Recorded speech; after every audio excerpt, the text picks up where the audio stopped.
Hey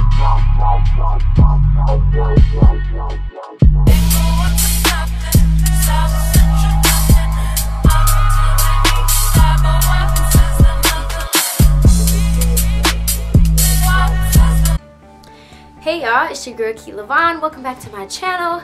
Just got home about 15. Welcome back to my channel. Like I said, I hope this video is reaching you in good spirits, and if it is not, I hope at the end of this video you have gotten yourself out of your own head about whatever it is you are going through and you are in a new perspective, or just seeing my face and hearing me talk about something else making you feel better in general. And remember that self-care is never selfish, and it matters, because if you are not taken care of, how will you take care of things you need to take care of, are the people you need to take care of.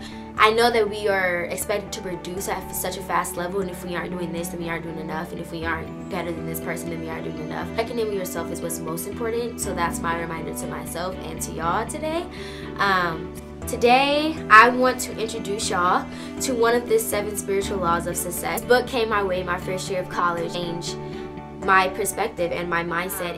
So the law that I want to talk about today is the law of intention and desire. It's a very good one. And the reason why I like this book is because after every law, they're very short chapters by the way, after every law there are steps that the author lists for you to live by, or for you to put into practice, so that way this law can become a part of your consciousness. And that's what I really appreciate about it. My first year of college, after I read the book, I put all of those steps around my dorm room, so myself and my roommates, if they cared enough, would look at those and try to work towards those things every day, so that way we can have a more peaceful environment, positive environment, and we can remember, even when we're not in our room, to be trying to live out these things in the classroom, so forth and so on. Life in general comes with different stresses every day. There can literally be some new shit every single day, right? And so just the preparation of the mind and the perception and how you perceive things is really what I personally have been trying to work on, because understanding that I do not have control over those things. The only thing that I do have control over is me, right? So when I get all of that together, that internal peace will translate to external peace and me knowing how to navigate certain things. And I'm going to just read basically what the law of intention and desire entails, and then I'm just going to go into the steps and talking about how we can apply those steps and practice those steps. And I'm also in the process of doing these things as well. I have not stopped reading this book. In the last 4 years, I revisit it very, very often. I write these things down in my journal. I write the steps down, and I try to like have them on me and remember them as I navigate through my day. It starts off by saying the 5th spiritual law of success is the law of intention and desire. This law is based on the fact that energy and information exist everywhere in nature. In fact, at the level of the quantum field, there is nothing other than energy and information. The quantum field is just another label for the field of pure consciousness, or pure potentiality. This quantum field is influenced by intention and desire. Let's examine this process in detail. Goes on to say, your body is not separate from the body of the universe, because at quantum mechanical levels, there are no well-defined edges. You are like a wiggle, a wave, a fluctuation, a convolution, a whirlpool, a localized disturbance in the larger quantum field. The larger quantum field, the universe, is your extended body. My favorite part. You can put the cosmic computer with its infinite organizing power to work for you. You can go to that ultimate ground of creation and introduce an intention, and just by introducing the intention, you activate the field of infinite correlation. Intention lays the groundwork for the effortless, spontaneous, frictionless flow of pure potentiality seeking expression from the unmanifest to the manifest. Intention is the real power behind desire. Intent alone is very powerful, because intent is desire without attachment to the outcome. Intent is desire without attachment to the outcome. So when you go out of your way to do something nice for somebody, whether they ask you to or not, and you are doing that thing because your intention is just to help someone, you are not looking for any attached, you're not looking for anything that in return, basically. You're not looking for any attached outcome. You are not thinking, oh, I'm going to give this person $5 so tomorrow they can give me 10. I'm only going to give this person a gift because I'm assuming they're going to give me one. You get what I'm saying? So when you go into, I want to get good grades because because I feel like I should put my best foot forward in what I do. Not I'm going to continuously like go to the teacher's office hours and bring them candy and cookies and stuff because I want this A, but my pure intention is to do good. And so what they are saying is the universe will read that, and this cosmic computer will read that and then give you back what you've put out, right? Because you were not attached to any desired outcome. It says, desire alone is weak, because desire in most people is a tension with detachment.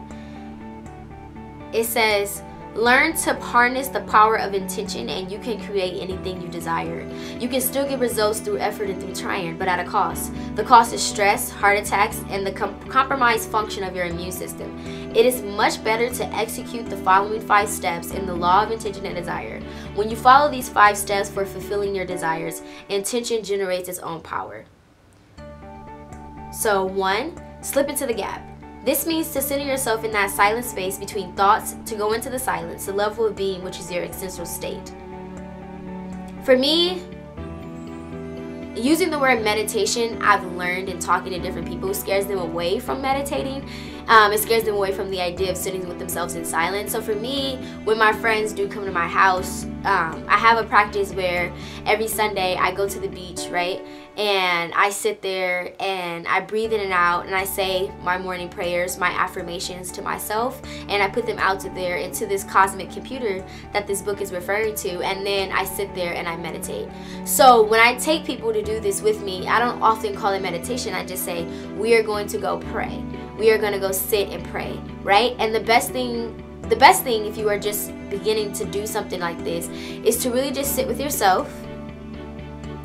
And because your mind is going to be wandering, if you grew up in church, if your parents or your grandparents made you go to church, then you know what I'm talking about. But when you're sitting there in church, it's like you're thinking about everything that you shouldn't be thinking, only because you're in church, right? That your mind wants to be so distracted on other shit. So like the best thing for me, especially when I started meditating, and even still now, it's not something that I do every day. Like, I hate to admit it, but it's not, and I wish I did have the time or even made the time, because I could make the time. This is something that I prioritize, to sit and meditate with myself every day, or to sit in silence and pray with myself every day. I pray every day, but I don't do it in this fashion, and I wish and I hope that this is something that I can get more into the groove of doing. And what I tell people to do when they start sitting with themselves in silence is to say things out loud, right?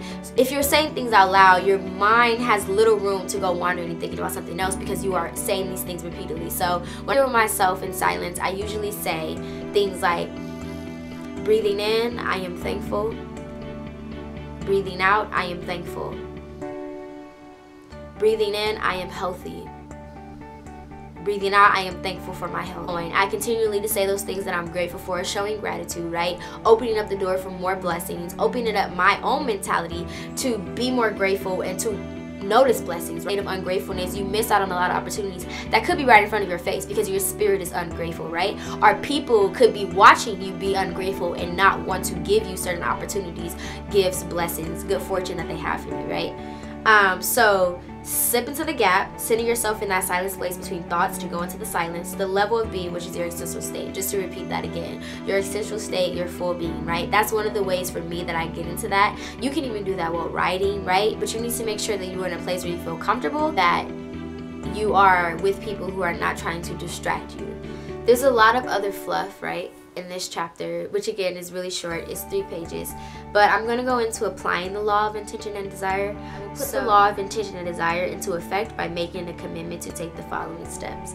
And doing this video was honestly making me want to print these out again and post them, even though I'm about to be moving out pretty soon. Have them somewhere so that I can continuously see them, which is not a bad idea at all, y'all. And if you do get your hands on this book, and also so the first way that we are going to apply the law of intention and desire for the upcoming week, the upcoming month, is I will make a list of all my desires. I will carry this list with me wherever I go. I will look at this list before I go into my silence and meditation. I will look at it before I go to sleep at night. I will look at it when I wake up in the morning. The last time that I made a list of my intentions and my desires was over winter break. So that would be January. Before my 22nd birthday, I sat down with myself and I wrote out a list of my desires. That being that it is May, I need to do that again, and I actually am going to do that after this video goes off, because this is now bringing me back to the things that I need to be practicing as I am sharing with y'all. So make that list. I said this in like 2 of my other videos, write shit down. This is definitely where that idea got started for me. Also The Secret, like I said in my vision board video, please go check that out if you haven't already. Write shit down. Writing shit down is very, very important. As much as you think you're on track, and as much as you think you know what you want and you know what you're going to do with it, about seeing those things in front of you and having them materialize. There's something about having somewhere to jot your thoughts down. How do you feel about your plan? What are your desires? How we're going to apply this law for the next month is that we are going to write down our desires. Watching this video, just write down your desires. Very easy, very simple. You can do it in the notes on your phone, but I really would prefer if y'all handwrite it. There's a difference in that, and like, that's just me, maybe, I don't know. So number 2, I will release this list of my desires and surrender it to the womb of creation, trusting that when things don't seem to go my way, there is a reason, and that the cosmic plan has designs for me much grander than even those that I have conceived. A religious person, but very much a spiritual person, but like I said, have growing up in church and having a mom who did make it a point for me to have a relationship with God. That right there is very similar to a lot of Christian beliefs or a lot of Christian teachings, and the fact that everything happens for a reason. Like, God's no is your protection, and whichever way you choose to believe, I feel like that makes a lot of sense, and it's translated in a lot of different ways against cultures and religions, but whichever way that it is said, it always makes sense to me that if something is not working for me and I am actively participating in trying to make it work for me and it's not, then obviously that's something that's not for me, that someone is not for me. And I think, you know, that's something that we can say, but sometimes when we are faced with those disappointments, we get really like worldly and be like, you know what, FML, da-da-da-da-da, I tried so hard, this isn't fair. And you don't even have to know at that time, but whatever it was and however it did not happen was supposed to work out for you. And like, I really want to get to the place where I can believe that 100%, and I just really do, because I feel like so much more can get done when you come to terms with the fact that something is not